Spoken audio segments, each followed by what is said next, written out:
Good morning all, myself VT J. Ilayaganga from Department of Physics. Today we are going to discuss about the topic types and causes of an earthquake. First of all, what is meant by earthquake? Earthquake is the sudden release of energy in the earth crust due to the creation of the seismic waves. First, for example, if you throw a stone in the pond of water, that creates some amount of energy. Likewise, in the earth crust layer also there is a disturbance, so that it causes some vibration that leads to the production of earthquake.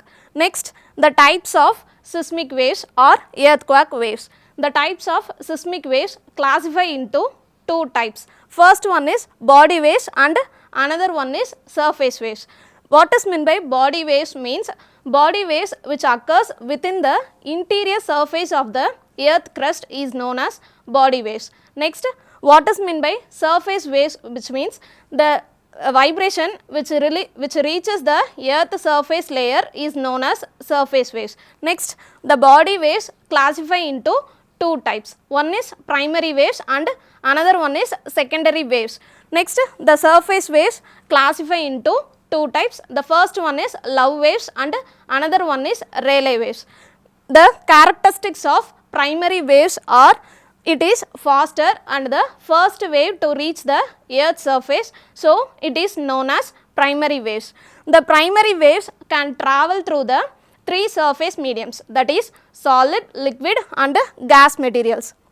Next, the primary wave travels parallel to the wave direction and the motion of the primary wave is to and fro, which means the front and back in direction.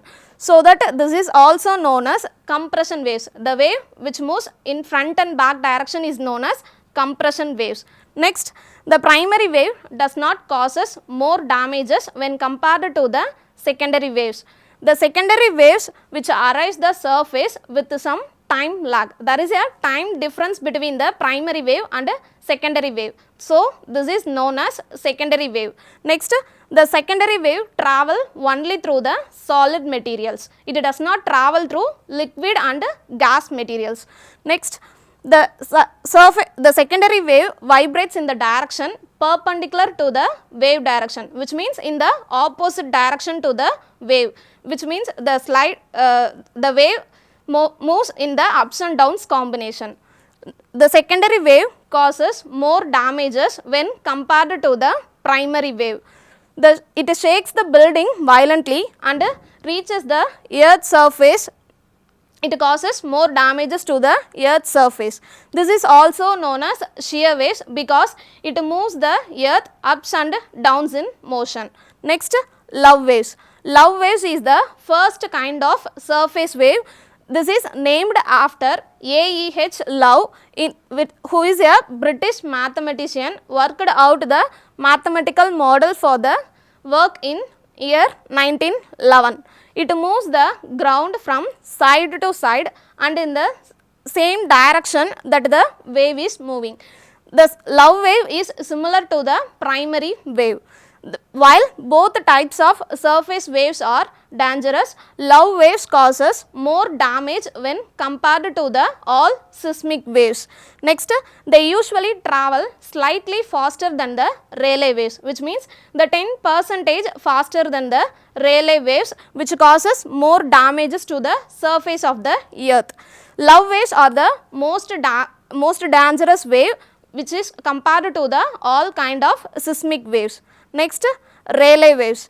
Rayleigh waves is the other kind of surface wave which reaches the earth surface, which is named after the Lord Rayleigh, who mathematically predicted the existence of this kind of wave in the year 1885. Rayleigh waves moves the ground up and down in the motion side to side direction. The wave is moving from the direction. Most of the shaking felt from the earthquake is due to the Rayleigh waves. Rayleigh waves cause the most shaking of the buildings. Next, Rayleigh waves travels slower when compared to the love waves. While compared to the love wave, Rayleigh wave does not causes more damages.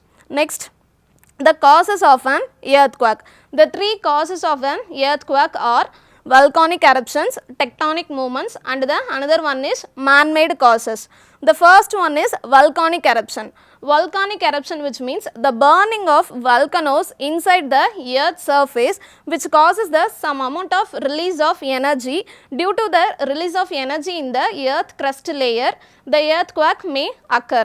Next, the movement of lava beneath the surface of the earth can also cause some disorder in the earth surface layer.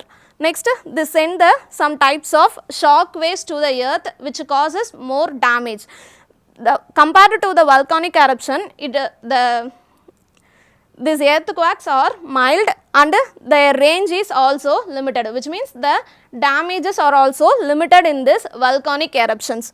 However, there have been certain exceptions in order to prevent however, there have been certain exceptions with volcanic earthquakes bring havoc and death to thousands of people. Next, tectonic movements. The tectonic movements, which means inside the earth's surface there is some amount of tectonic plates present inside the earth's crust layer, which comprises below the upper crust mantle. These movements are categorized into three types. The first one is constructive plate boundaries and destructive plate boundaries, and another one is conservative plate boundaries. The constructive, which means when two plates are moving away from each other, they also produce some mild earthquakes. Next, destructive boundaries. The destructive boundaries, which means two plates are colliding, which means the two plates combine each other, that also causes some destructions. This is known as destructive boundaries. Next, conservative boundaries, which corresponds to the passing by of plates, the plates which crosses one and each other. This is known as conservative plate boundaries. Next, man-made causes. Man-made causes, which means the interference of man with nature also causes some disruptions. The disturbances of crustal balance due to heavy climbing of water in dams can also causes earthquake. Next one is the nuclear bombing. While checking the nuclear bombing, there is some shock waves sent to the earth crust layer. Due to the disturbance of the tectonic plates, this also produce some amount of earthquakes. Next, mining. Mining can also cause disturbances due to the extensive removal of rocks from the different areas. Today we have discussed about the topic types and causes of an earthquake. In another video, we may see some other topic. Thank you.